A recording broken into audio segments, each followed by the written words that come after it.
Good afternoon, pharmacist Benjamin Knight Fuchs here. Time for our Facebook Live, our Saturday Facebook Live. I've been doing them for the last few weeks, and today I want to talk about one of my favorites ingredients, one of my favorite active ingredients. I've been working with this ingredient for many years. It's the pharmacist's favorite skincare active ingredient. In fact, for many years it was the only active ingredient that you could get in the pharmacy. Active not just for anti-aging, but also active for treating acne. And of course, I'm talking about retinol or vitamin A. Retinol is a form of vitamin A. Hello, Don, and hello, Danae. Retinol is a form of vitamin A. And it's kind of interesting because when I started working with retinol back in the 1980s, that's how long I've been working with retinol and retinoic acid, which is the active form of retinol. Nobody really knew about it. We know about retinoic acid because if you went to a dermatologist for acne, you would pretty much get Retin A, which is the cream that contains retinoic acid. I'll explain the distinction between retinoic acid and retinol in a minute. But for many years, you would go to the dermatologist, and if you had acne, you would get a prescription for Retin A. Retin A is a cream that contains retinoic acid. Hello, everybody. Thanks for joining us, Penny and Kendra and Megan and Analia. Is that right? Analia. Hi, Analia from Italy. Nice to see you. So for many years, if you went to the dermatologist with acne, you would get retinoic acid in the form of Retin A. It would come in different strengths. You get Retin A 0.01%, Retin A 0.05%, or Retin A 0.1%, all referring to the amount of retinoic acid that was in the product. And later on, there were generic products, and then there were also pharmaceutical derivatives of retinoic acids, differin, tartarazine, adapalene. But for many years, it was Retin A for acne. And I remember being a pharmacist and dispensing Retin A for teenagers and dispensing Retin A to moms of teenagers for acne. And I remember the moms coming in for the Retin A without the teenagers, because apparently the moms were getting a hold of their teenagers' Retin A and their wrinkles were disappearing. And lo and behold, it turned out that while retinoic acid was first developed as an acne treatment, as it turns out, retinoic acid, it was discovered, also has an ability not just to prevent the formation of wrinkles, but literally to reverse them. And it was in short order that the company that made retinoic acid, or Retin A, went and got an indication for wrinkles in addition for Retin A, in addition to having an indication for treating acne. And for many years, Retin A was used to treat both acne and wrinkles because of the retinoic acid content. So retinoic acid has a long history of being used to treat acne and used to treat wrinkles very effectively. And I knew this as a pharmacist, but I was kind of troubled by a couple of things about Retin A. Number one, you had to go to the doctor to get Retin A, to get retinoic acid. And it didn't really seem fair to me that somebody would have to go to a doctor and get a prescription, and go to a dermatologist and get a prescription for something that was just being used to treat wrinkles and just being used to treat acne. And invariably, that's what would happen. People would get a prescription for 6 months or a year, and every 6 months or 12 months, they'd have to get a refill.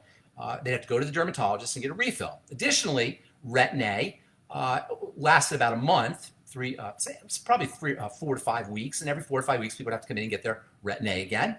And then also, the stuff was kind of expensive, and also, the product Retin A, while it contained retinoic acid, the active ingredient retinoic acid, it had a lot of other ingredients in it that really weren't very nice to your skin. Butylated hydroxytoluene, and parabens, and petrolatum, and mineral oil. In fact, one of the problems associated with Retin A, retinoic acid cream, was it caused dryness. So Johnson & Johnson, the company that made the stuff, came out with a product called Renova, which some of you may remember. And Renova was simply Retin A with mineral oil in it. This was the drug company's way of preventing the dryness. They just added mineral oil to the product.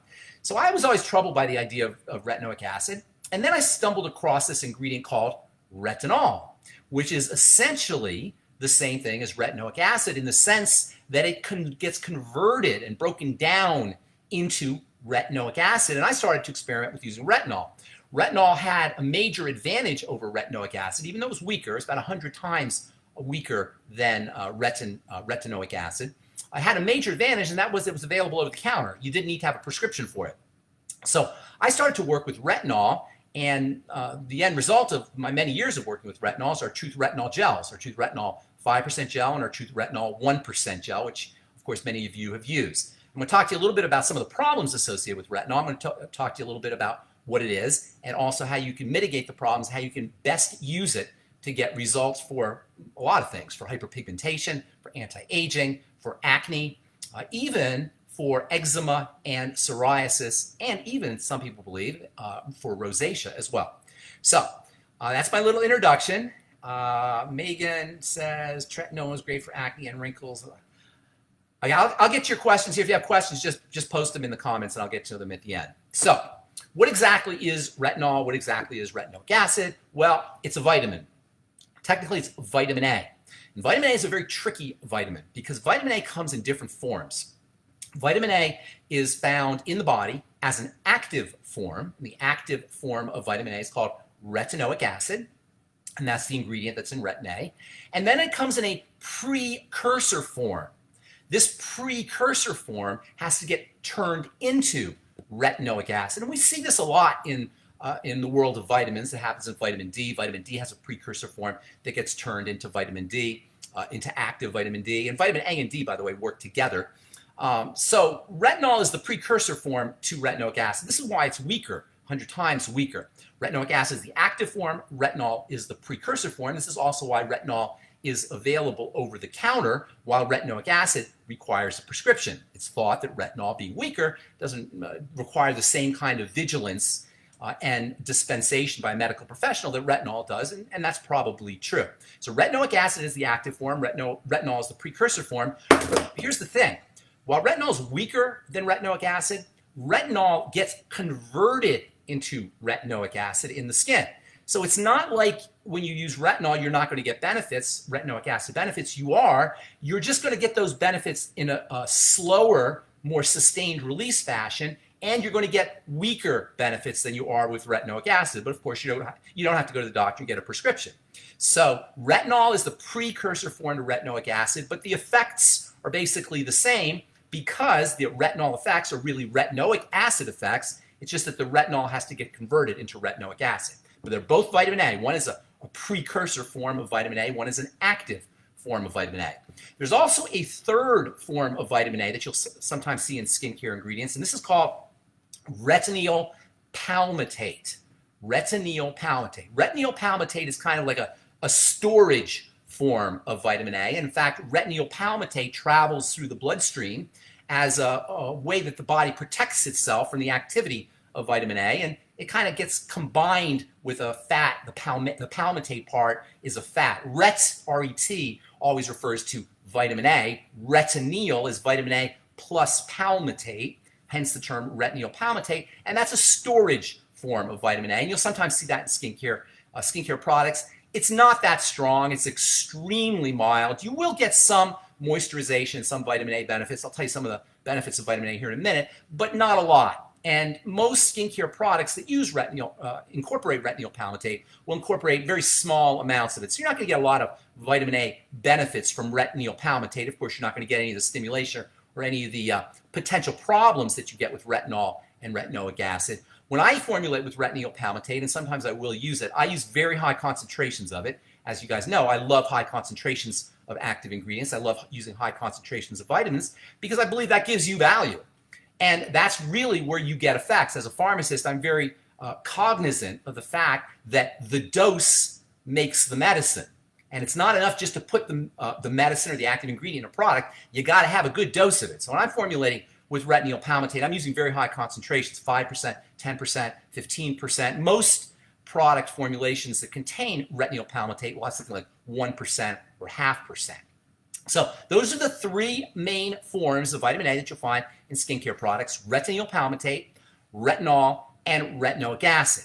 Now, sometimes you'll see another ingredient in skincare products, particularly the fancier skincare products, called retinaldehyde. Now, retinaldehyde is essentially the same thing as retinol, and in fact, in the skin, retinol gets converted into retinaldehyde, and then retinaldehyde gets converted back into retinol, and it kind of goes back and forth as the skin needs to produce retinoic acid. It's sort of like a pathway where retinol gets converted into retinaldehyde, which gets converted into retinoic acid. And there are some people who will tell you that, oh, well, because retinaldehyde is closer to retinoic acid, it's a better ingredient. That's not true at all, because retinaldehyde and retinol go back and forth. So they're essentially the same thing. Here's the big problem with retinaldehyde in skincare formulations. There's no manufacturers of retinaldehyde that produce pure retinaldehyde for sale. If you have to buy, or if I have to buy retinaldehyde to put in a product, I have to buy a very low concentration of retinaldehyde, and consequently, in a finished product, retinaldehyde is only found in very, very tiny concentrations. And in fact, most companies that have retinaldehyde in their formulations don't even tell you how much retinaldehyde is in those formulations, because they're embarrassed, probably, because it's a trace amount of retinaldehyde. So don't be deceived by that ingredient. Retinaldehyde is essentially the same as retinol. It's a nice ingredient, but it's very hard to get the really high concentrations that you need to get the maximum effects. And there are wonderful effects that you get from vitamin A in the form of retinol or retinoic acid. So what exactly are those effects? Well, before I tell you the effects of retinol and retinoic acid, let's talk a little bit about how the stuff works, okay? Retinol and retinoic acid, and we'll use those terms interchangeably because, as I say, the retinol works because it gets converted into retinoic acid.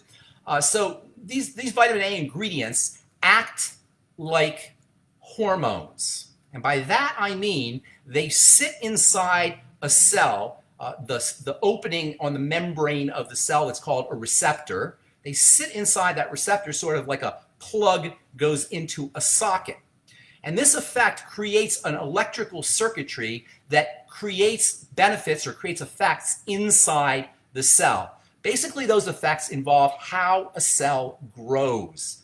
Vitamin A, the retinoic acid form, the active form of vitamin A, or retinol is the precursor form, affect how a cell grows and divides. In fact, we call vitamin A normalizing vitamin. By that we mean that the vitamin A speeds up the growth and the cell division, or it slows down growth and cell division. In other words, if a cell is growing too slow, it speeds up growth, and if a cell is growing too fast, it slows down growth. It normalizes the way the cell grows. If it's growing too fast, it slows it down. If it's growing too slow, it speeds it up. That's an amazing thing. It's a normalizing vitamin. The process that a cell takes to grow from the bottom of the skin, where the so-called basal layer is, to the top of the skin, where the stratum corneum is called differentiation. And it's called differentiation because the cell, as it's moving upwards from the bottom to the top, is taking on a different shape. Hence the term differentiation. So cells begin their lives round and plump and juicy at the bottom, and as they're moving upwards towards the top, they're progressively becoming a different shape. They go from round and plump and juicy to less round and plump and juicy to flatter and flatter. Ultimately, at the very top, they're flat and dead. They go from round and plump and juicy to flat and dead at the top. This movement upwards is called transit time, and as the cell is transiting from the bottom to the top, it's changing shape. It's taking on a different shape, hence the word differentiation. Vitamin A controls differentiation. That means if the cells are not differentiating appropriately and they're growing too fast, they're not taking time to, they're not spending time at each layer or at each level with a different shape, they're kind of moving really fast, you may end up with something like psoriatic plaques. Psoriasis is caused by cells that are not differentiating correctly and moving too fast. Acne is caused by cells within a follicle, a pore, differentiating incorrectly and growing too fast, and that's what causes the plug, the characteristic plug that's associated with acne, and also milia, for example. Wrinkles and aging skin can be caused by cells that are not differentiating correctly. So you can see, by virtue of the fact that cells are not differentiating correctly and they're not moving correctly from the bottom to the top, a whole lot of skin health challenges can ensue, from psoriasis to eczema to acne to even aging and thinning skin and wrinkled skin. And by virtue of the fact that it helps control differentiation and normalizes the movement of cells from the bottom to the top, vitamin A has multiple benefits for the skin, both retinol and retinoic acid. Now, The problem with vitamin A, and there are some problems associated with vitamin A, one of the major problems is because it speeds things up, it moves things up from the bottom to the top when they're not moving appropriately. If your skin is not strong, if you're not nutritionally sound, and if there's not a lot of nutrients present in the skin, you could run into skin sensitivities. This is especially true if you have immune problems, digestive problems, for example, that show up on the skin. Many people have leaky gut issues. Many people have food allergy issues or food intolerance issues. All of these immune problems can show up on the skin and destabilize the skin, as well as nutritional deficiencies. If you have either or both, nutritional deficiencies, food allergies, food intolerances, leaky gut, all of these can make your skin more sensitive. And when you try to stimulate it with retinol and retinoic acid, you can end up with rashes, you can end up with breakouts, you can end up with irritation. And this is why retinol and retinoic acid have acquired a kind of bad reputation. You guys, I'll get to your questions here at the end, so don't worry about that. But you can continue to post questions. So this is where retinol and retinoic acid get their bad reputation. But don't blame the retinol. Don't blame the retinoic acid. You want to place the blame squarely on where it belongs, and that is on our unstable immune system or perhaps our nutritional deficiencies. And that's good news, because that means that if we correct our digestive issues, if we eliminate food allergens and food intolerances, if we patch up a leaky gut, and perhaps most importantly, if we restore nutrition, or we load our skin up with nutrition, particularly fatty nutrients, we can then use this wonderful multifunctional ingredient, which is good for so many different things. All right, so the three main, and I'll tell you about some of these nutrients that you can use and some nutritional strategies that you can use to strengthen your skin so that you can use retinol and retinoic acid, these really super important ingredients. So there's there's three main cell types in the skin that benefit from retinoic acid. One is the corneocyte. The corneocyte is the dead cell that lives on the surface. And one of the really neat benefits of retinol and retinoic acid is it speeds up the shedding of those corneocytes. It's an exfoliating aid, technically. It speeds up the exfoliation. It's called desquamation. It speeds up the desquamation, the removal of those corneocytes on the surface of the skin. And simply by virtue of eliminating those corneocytes or speeding up the desquamation of those corneocytes by exfoliating those corneocytes, it triggers the growth of more cells. This is one of the cool things about exfoliation, is by removing cells off of the surface, you send signals down to the bottom that speeds up the turnover of new cells, the division of new cells, the birth of new cells, as well as secretions from the fibroblasts that live in the dermis, secretions of collagen, secretions of hyaluronic acid, and other moisture factors that are in the fibroblasts. The second cell that benefits from retinoic acid and retinol is the keratinocyte. The keratinocyte is the skin cell, and that's just a synonym for the skin cell. And the skin cell, as I said earlier, has little receptors for vitamin A, for retinoic acid specifically. And when that vitamin A or that retinoic acid sits in the receptor, it activates a whole bunch of chemistry inside the keratinocyte. It upregulates keratinocytic behavior. In addition to improving cell division and cell growth from the basal layer upward, it also turns on and stimulates the production, or the secretion, I should say, of moisture factors. This is very interesting. As the keratinocyte is moving from the bottom to the top, it's creating moisture factors.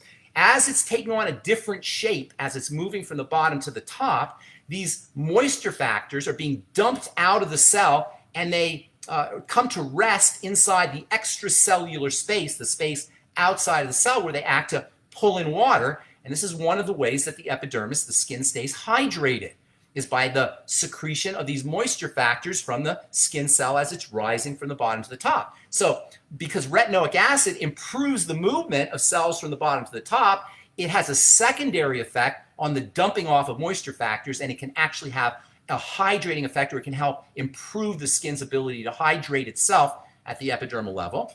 And then the third cell that benefits from retinoic acid is the fibroblast, which is the all-important anti-aging cell that lives in the dermis, that makes the collagen, that makes the hyaluronic acid, as well as other spongy water-trapping materials, technically called proteoglycans. So those are the three cells that benefit. There's also another benefit that you get from retinoic acid. In addition to making more moisture factors, in addition to having smoother, softer skin at the surface level, and in addition to having more collagen and hyaluronic acid for a thicker, beefier dermis, this is where the anti-wrinkle effects come from, you also get skin lightening benefits. And this is really important because there's not a lot of active ingredients that have skin lightening benefits. And if you go to a dermatologist, or even if you go over the counter, for the most part, the skin lightener of choice, the gold standard of skin lighteners, is something called hydroquinone. Many of you guys have heard of hydroquinone. Hydroquinone has a reputation as being the gold standard, as I say, in skin lightening ingredients. Unfortunately, hydroquinone is a very,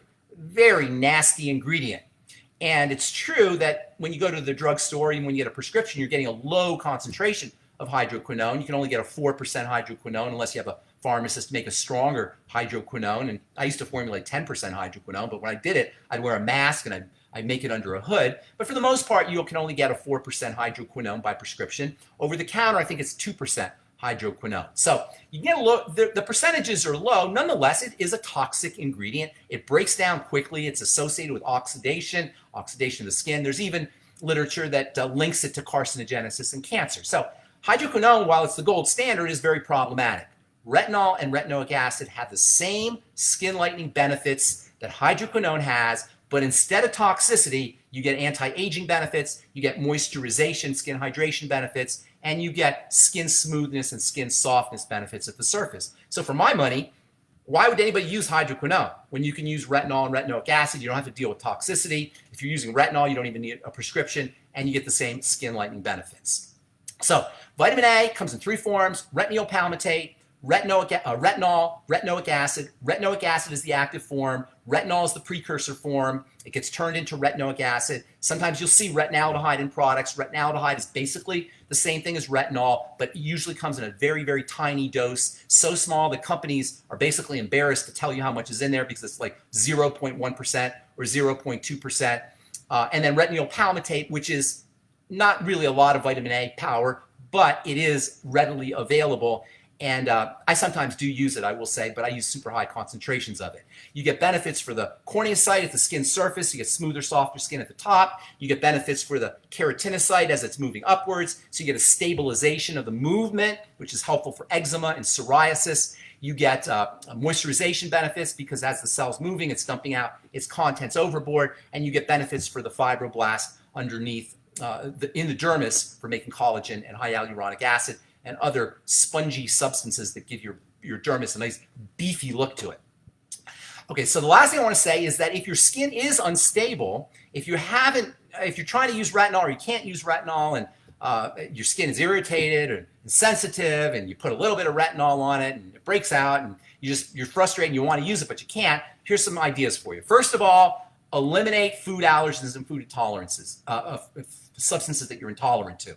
So gluten and eggs and legumes and dairy and even for some people, asparagus or lettuce or tomatoes. You got to kind of do a food diary, as I've talked about this many times before. Make sure you're on probiotics. Support digestive health is basically the idea.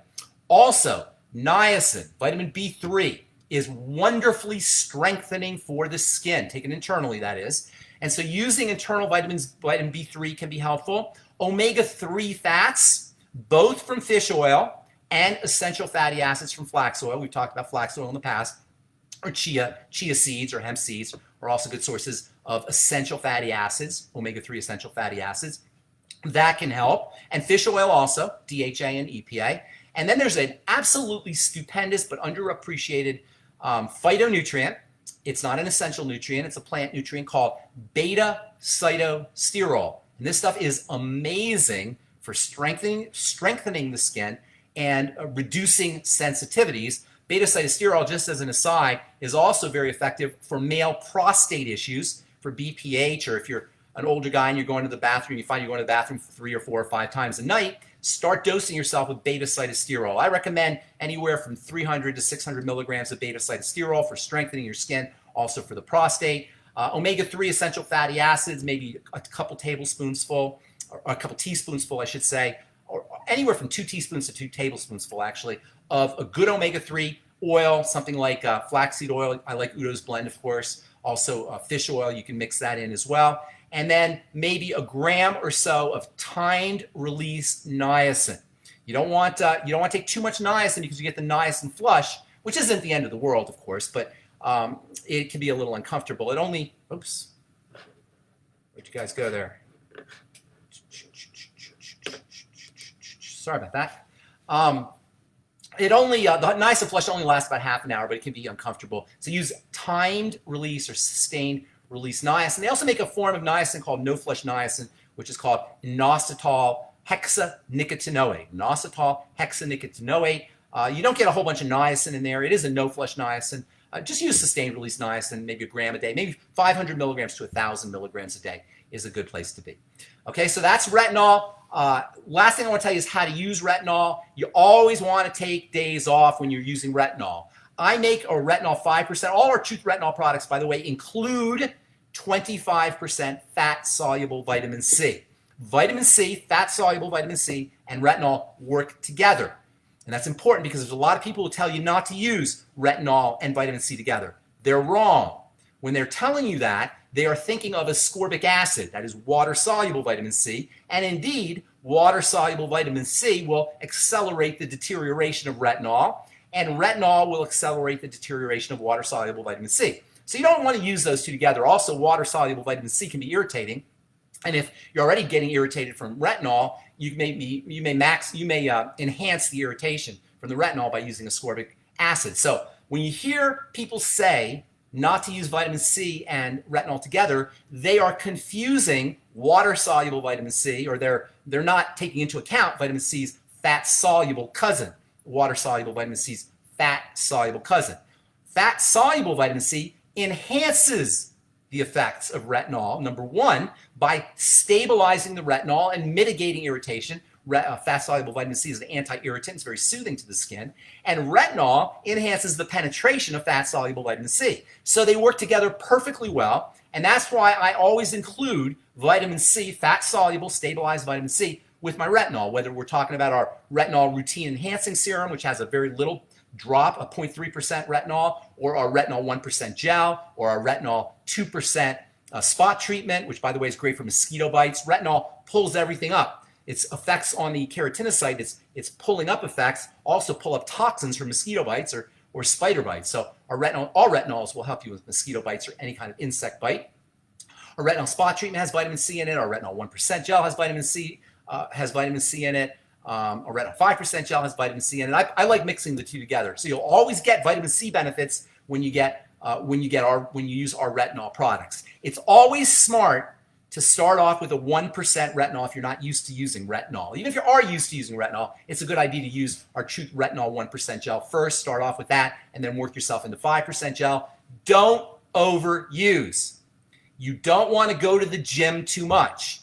And retinol is like going to the gym, or using retinol is like going to the gym. You don't go to the gym every day, and if you go every day, you work your upper body on Monday and your lower body on Tuesday because you don't want to overtrain. And it's the same thing with retinol. All of the benefits with retinol don't occur while you're using the retinol. They occur as your skin is recovering from the retinol. And I've said this many times before. You want to leverage the recovery phase. That means you want to maximize the length of the recovery phase without underdosing. Got to find that sweet spot. Got to know where it is, where you're using just enough, but not too much. Where you're maximizing that middle ground, that rest period, but you're not underdosing. And that takes a little bit of a savvy, a little bit of sophistication, a little bit of practice. There's an artistry to using it. And I'll tell you what, there's an artistry to using all of my Truth Treatment formulations because I made my Truth Treatment formulations for savvy and sophisticated customers. When I formulated Truth Treatments, I felt like the reason I formulated Truth Treatments and made it available over the counter, I've been doing it in my pharmacy for many years, but I made it over the counter because I realized that savvy and sophisticated consumers are forced to use the same dumbed down, lowest common denominator formulations that everybody's using. And are savvy, sophisticated consumers that aren't getting their needs met. So Truth Treatments, I formulate Truth Treatments with respect for your skin and with respect for you. Respecting your ability to understand how to use these tools, and that's what they are. They're tools. So you want to know how to use the tools to get maximum benefit, like you want to know how to use a hammer or electricity or a power saw or any kind of tool. You could hurt yourself with any tool, but you get benefits from a tool because a tool helps you build things. Likewise with topical ingredients. You want to make sure that you understand how your skin works, number one, and how an ingredient works, number two, and how a product works, number three, if you want to get the maximum benefits. It's not rocket science. It's not like nuclear physics. You're not developing, some kind of new molecule. You're not inventing anything, but it just requires a little bit of sophistication, a little bit of savvy. So make sure you're leveraging your days off. You're not overusing, but you're not underdosing at the same time. And if you do have problems, work on your digestive system. Use digestive support supplements like probiotics and digestive enzymes and apple cider vinegar. And niacin, omega-3 fats, both essential fatty acids and DHA and EPA from fish oil, and the all-important beta-cytosterol to mitigate and reduce any irritation or inflammation that you get from topical use of retinol. All right, so that's my little spiel on retinol, and now it's time to take our questions. Let's see if we have questions. Hey, Megan, nice to see you again. And Bryn, straight from South Texas. Hello, Bryn. So Megan says, a friend of mine introduced me to tretinoin 7 to 8 years ago. She saw me struggling with Proactive, not working anymore. She said tretinoin was great for acne and wrinkles. Right on. Why are some people, retinaldehyde? Yeah, so I hope I explained that, Megan. Retinaldehyde is one conversion from retinoic acid, but what they don't tell you when they tell you that is that retinaldehyde and retinol go back and forth. That's called an interchangeable chemical reaction. So retinol, retinaldehyde, retinoic acid. So if you don't understand the chemistry of it, you'll say, oh, retinaldehyde is only one step away, and that's true. But what they don't tell you is that retinaldehyde and retinol are interchangeable. They go back and forth. Also, as I said earlier, retinaldehyde is only available in minuscule concentrations, and you really need to have good powerful doses if you want to get benefits of the really good benefits. I hope that explains, Megan. If I didn't explain that well, why don't you send me another note? Thyroid nodules and cysts, Melissa, is a sign that your thyroid is under duress. And this is not uncommon in the world we live in today. Your thyroid is overworking and it's undernutriated. Probably a combination of the two, overwork and undernutrition. So the best thing you can do whenever you have a thyroid problem, it's very difficult to work on the thyroid by itself. If you go to the doctor with a thyroid problem, they'll either give you thyroid hormone, which imitates, poorly I might add, poorly imitates what the thyroid is supposed to be doing, or God forbid, if you have nodules and cysts or Graves' disease, they may even take your whole thyroid out. Don't let them take out your thyroid unless you have cancer of the thyroid. It's the only time you want to have an organ removed is if it's cancerous. Other than that, you want to work on your biochemistry, your metabolism to take care of your thyroid. For Graves' disease, you got to calm the body down. You got to eliminate any stressors that are revving up the metabolism. Sugar, of course, is a bad guy. Food allergies, food intolerances, and then, of course, nutritional deficiencies can cause issues. So thyroid nodules and cysts are a sign that the thyroid is under duress, it's overworking. The most important thing that you can do if you have a thyroid problem of any kind is work on your adrenal glands, which you can work on. You can't work on the thyroid directly, but you can work on the adrenal glands by calming down and removing stressors from the system, and also working with estrogen. Estrogen is a very stimulating, it's a revving up hormone, and elevated estrogen is usually associated with problems with the thyroid, hypothyroidism. So working on stabilizing estrogen, which is a whole Facebook Live on its own. Maybe we'll do one on estrogen on our next Facebook Live. A progesterone cream or progesterone serum, topical progesterone. Essential fatty acids is another strategy for stabilizing estrogen. Working with your bowels, bowel movements are important for eliminating estrogen. The gallbladder and bile are important for eliminating estrogen. Fiber can help you eliminate estrogen. Using a supplement called calcium D-glucarate can help you eliminate estrogen. DIM and I3C can help balance out estrogen. Cruciferous vegetables can help you balance out estrogen. There's a whole slew of strategies for working with estrogen. So if you're hypothyroid, you want to focus on estrogen, you want to focus on the adrenal glands, and you also want to focus on the digestive system. Hashimoto's thyroid, which is the major cause of hypothyroidism, is an autoimmune diseases, and autoimmune diseases always have to be backtracked to the intestine and leaky gut. So Megan says, can I use your retinol 5% every other night? My sales lady, who you may know, Kristen Geller, she uses it every other night, and her skin is great. You may be able to use it. You'll have to experiment with it. But remember, Megan, the benefits come on your days off. So whether that one day between your doses is enough time off, only your skin will be able to tell. What you don't want to do is you don't want to get into irritation or sensitivity, and that's what happens if you overuse retinol. Your skin will be irritated and sensitive, and you don't want to use that. You don't want to go into that kind of condition, but you may be able to use it. You're going to have to see for yourself. Again, niacin, beta-cytosterol, and omega-3 fatty acids will help you increase the frequency of your application of retinol without having to worry about irritation. Yeah, Megan, it sounds like you should be fine with it based on your experience, but you'll have to see for yourself. You'll have to check for yourself. For more context on my tretinoin use, I've used it daily for 7 or 8 years. Aren't you a youngin', Megan? As I recall, you were like in your 20s or 30s. And let's see if I can see your picture here. You look very young to be using it for that long. Thank you. I appreciate that. Megan says our blemish repair supplement is one of the best products she's ever taken.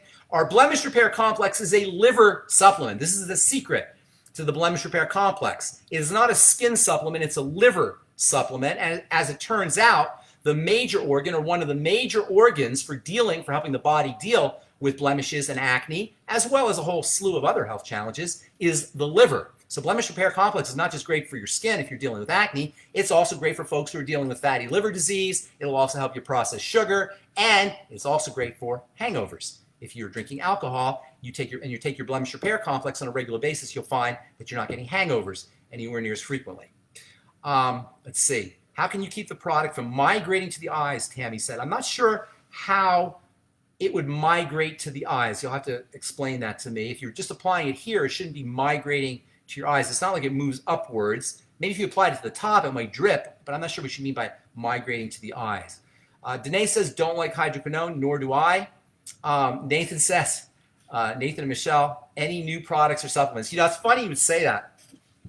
I'm in the lab all the time. You know, a lot of times you'll see companies that are fronted by a doctor or a plastic surgeon or an esthetician or a skincare person, but they're not in the laboratory. They're not actually making and formulating products. They're fronting the company, and they may, perhaps tell the formulation company, somebody like me, a manufacturer, contract packager, what they want in the product. But formulating a product is an art form, and I take it very seriously.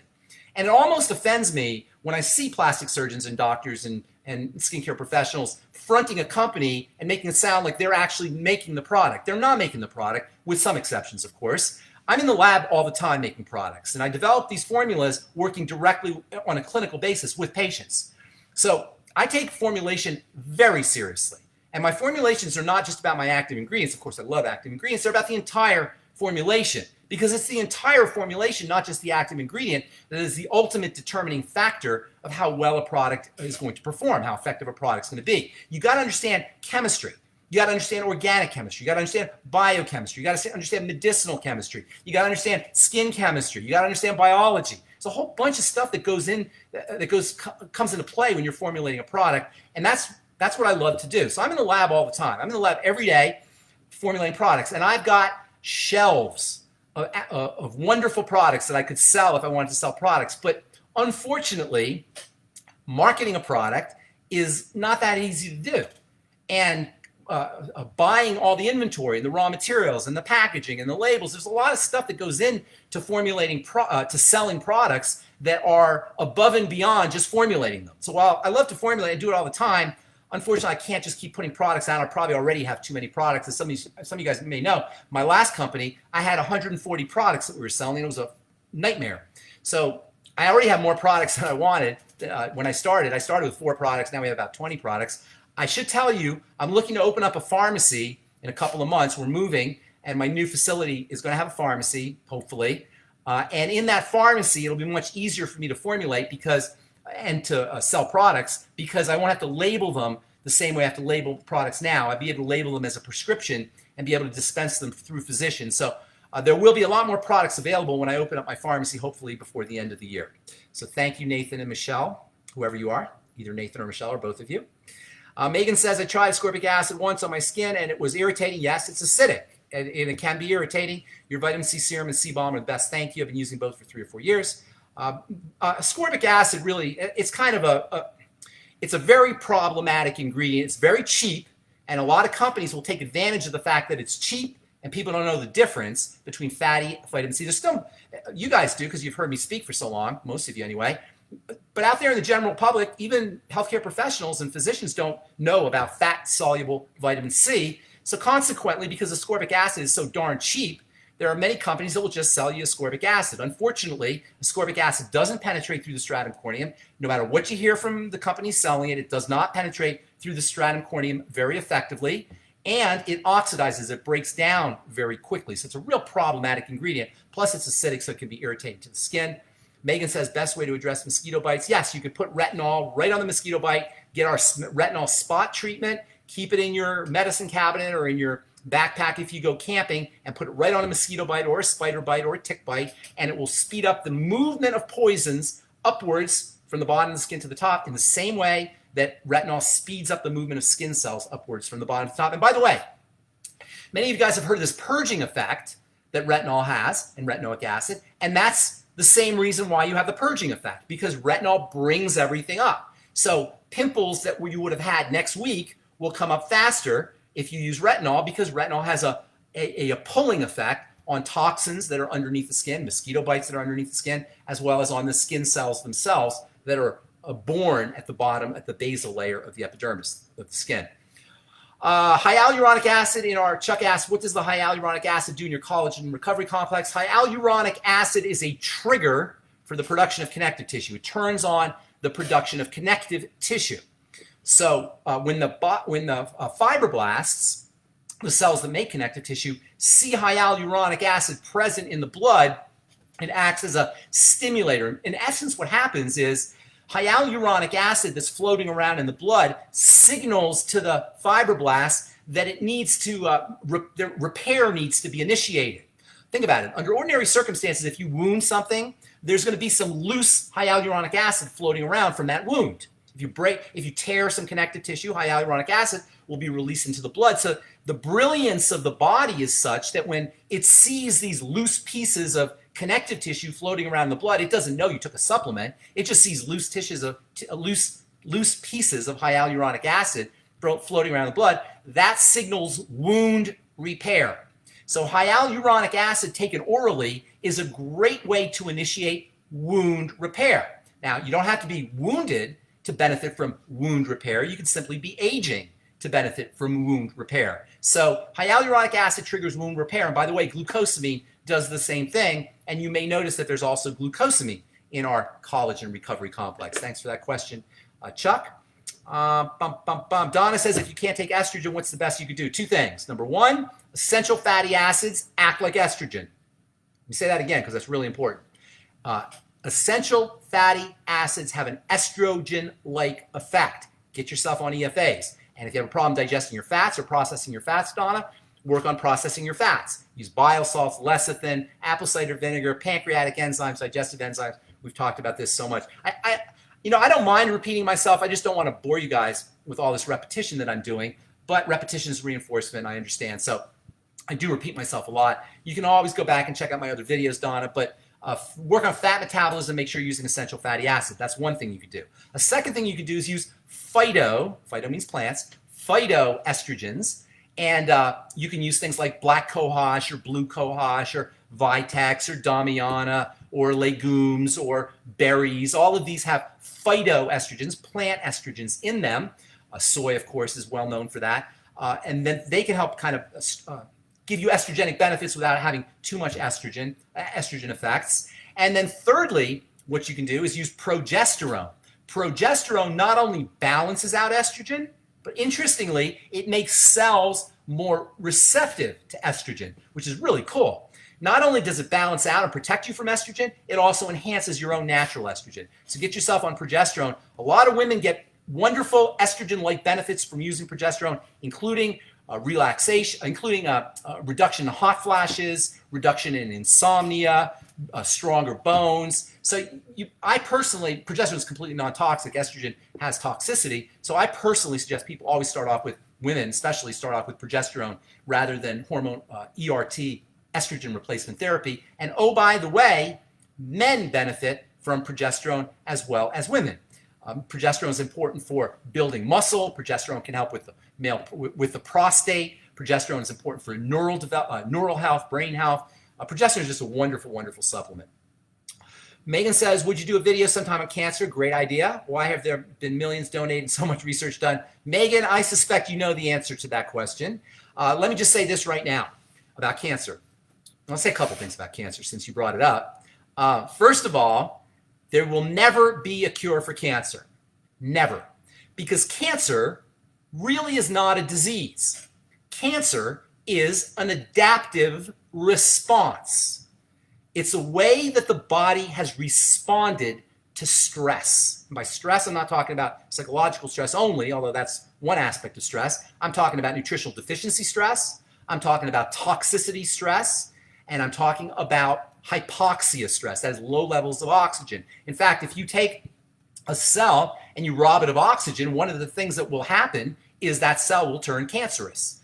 Cancer comes and goes. The body repairs cancer. Cancer disappears. I have a textbook that it's not easy reading, but it's a textbook of case studies that talks about spontaneous remissions from cancer. Spontaneous remission is when cancer disappears and nobody knows why it is. If you really want to read something interesting, Google the New York Times, an article on cancer coming and going. There's an article that came out about 10 years ago or 11 years ago where doctors are mystified about how cancers disappear. They do. They come and go because the body handles cancer.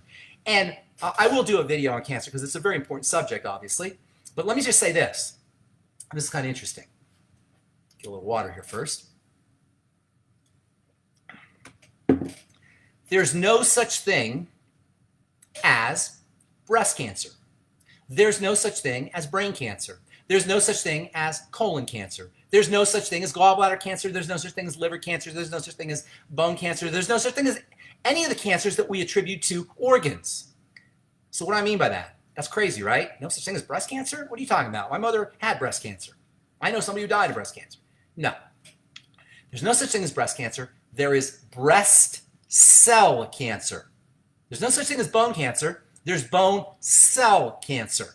There's liver cell cancer. There's skin cell cancers. Cancer is a cellular phenomena. It is not an organ phenomena.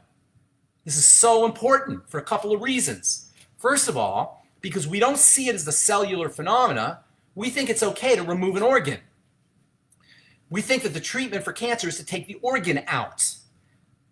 Secondly, because it's a cellular phenomenon, because we don't see it as a cellular phenomenon, we don't realize that the place you have to be repairing is the cell.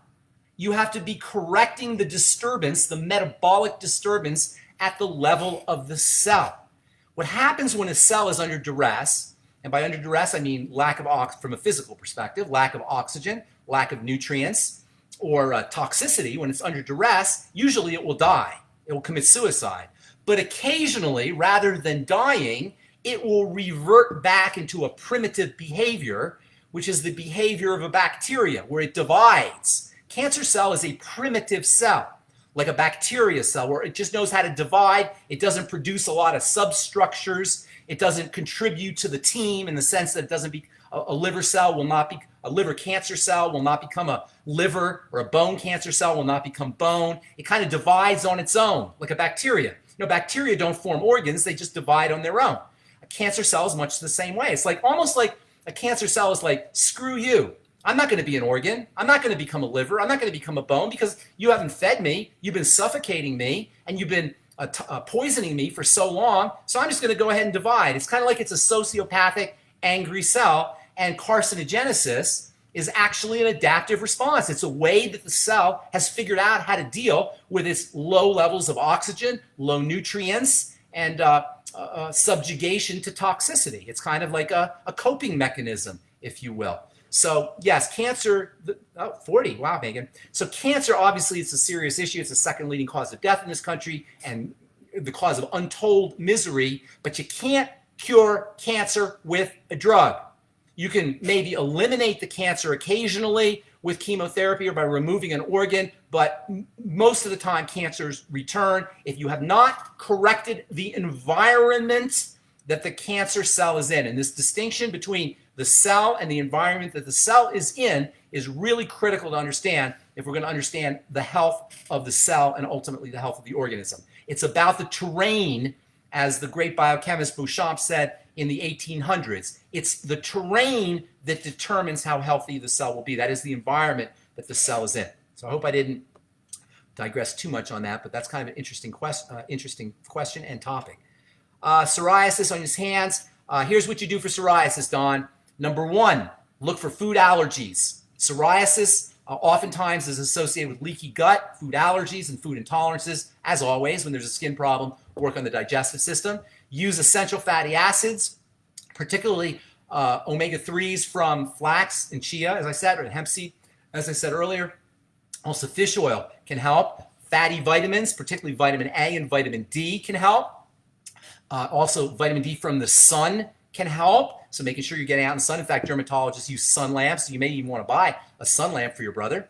And then the minerals zinc and selenium can also be very helpful for dealing with psoriasis. Between all of those suggestions, you should at least notice psoriasis improves. But if you use everything, if you do everything, eliminate food toxins and allergens, correct leaky gut, use digestive nutrients, supplement with vitamin A and vitamin D, go out in the sun, make sure you're using zinc and selenium, psoriasis never has to return. And that's the really beautiful thing about working the way we talk on the bright side, the way I talk on these, the bright side, by the way, is my radio program, and the way we talk on these Facebook Lives is when you employ these strategies, you're not just getting symptomatic relief, you're getting cures. You're reversing conditions and completely eliminating them. And not only that, this is really important, you're eliminating the possibility of future issues, because health conditions tend to deteriorate if we don't correct them. And when you really correct them at the causal level, you eliminate progression into more problematic and ultimately even perhaps life-threatening issues. And indeed, if you have psoriasis and it's really bad, you're on the way towards life-threatening conditions, including, God forbid, cancer as well as autoimmunity. Megan says her skin is better than her 20s. Thank you, Megan. I appreciate it. I can't believe you're in your 40s. Nights when I use my retinoids, I see, even though, okay, I don't know how that migrates if you don't use your product. I'm not sure why that would be, Tammy, and you'd have to show me exactly where you're putting it. If you're putting it down here, I don't know how it would get into your eyes. That's a little bit, I'm not really sure how to answer that. But why don't you send an email to, and by the way, anybody who has questions, you can send an email to support@truthtreatments.com and include your phone number, and I will get back to you personally to help you to answer your questions. So you might want to do that, Tammy, because I'm not sure how that would be. Danae, I'm writing a book now. It's not as easy as it sounds, but I am writing a book. Water looked like bootleg whiskey to me. I'm not sure what that means, Israel. I hope that helps, Megan, about cancer. Cancer is more stress and diet-related, absolutely, and medicine isn't focusing on that. Well, that's just the world we live in. Are there any supplements that help with diverticulitis? Diverticulitis is a god-awful intestinal condition. Alicia, if it's you, my sympathy goes out to you, or whoever it is. It's a terrible, terrible condition where the little pockets form in the intestine, and bacteria and food particles and all kinds of stuff gets caught in the pockets and you get inflamed, and it's an awful, awful, miserable condition. Number one, strengthen the connective tissue. Use our collagen recovery complex. Anything that strengthens connective tissue will help. Stay away from problem foods. That's always important. Use a good probiotic supplement and make sure you're processing food at the level of the stomach by using apple cider vinegar or something to acidify your foods, as well as digestive enzymes. I love pancreatin as a digestive enzyme. Apple cider vinegar, of course, hydrochloric acid. Use digestive support and eliminate problem foods. You know, I know I repeat myself a lot, you guys, but really there's not a lot of things. Almost everything comes down to the digestive system. The most important thing for working with the digestive system is eliminating problem foods, staying away from problem foods, and working on digestive support, and then using microbiome supporting, that is bacteria supporting supplements, and taking probiotics and eating fermented foods. And that's true whether you have rosacea, whether you have eczema or psoriasis, whether you have diverticulitis, whether you have autoimmune diseases like rheumatoid arthritis. It's the same thing. There's not a lot of things that we need to do. We are so bamboozled by the smoke and mirrors of the medical model that has 8,000 different diagnoses and 4,000 different drugs, and doctors for the GI, and doctors for the brain, and doctors for the skin, and doctors for OBGYN, and doctors for the bone, and doctors for the liver, and doctors for the colon, and on and on and on. We get so bamboozled that we think this is really complicated. It's not. Health is simple. Just control what you're putting in and control what you're, pay attention to what you're putting in, and pay attention to what you're putting in that you shouldn't be, and pay attention to what you're not putting in that you should. That's what I'm trying to say. It's not that complicated. Garbage in, good stuff, good food, bad food, basically. Put the good stuff in, take the bad stuff out. It's not that complicated. And by the way, that's not just with foods. That's also with thoughts. That's also with feelings. And that's also with spirituality. Good stuff in, bad stuff out. All right. I think that is all. Thank you, Danae. I appreciate that. That is the truth. That's why I call my company The Truth. We are dedicated to the truth. And thank you. I love and appreciate all of you guys. Thank you for your support. We'll post this on Facebook. I'll also post this on YouTube. And until next time, I'm pharmacist Benjamin I. Fuchs. Bye for now.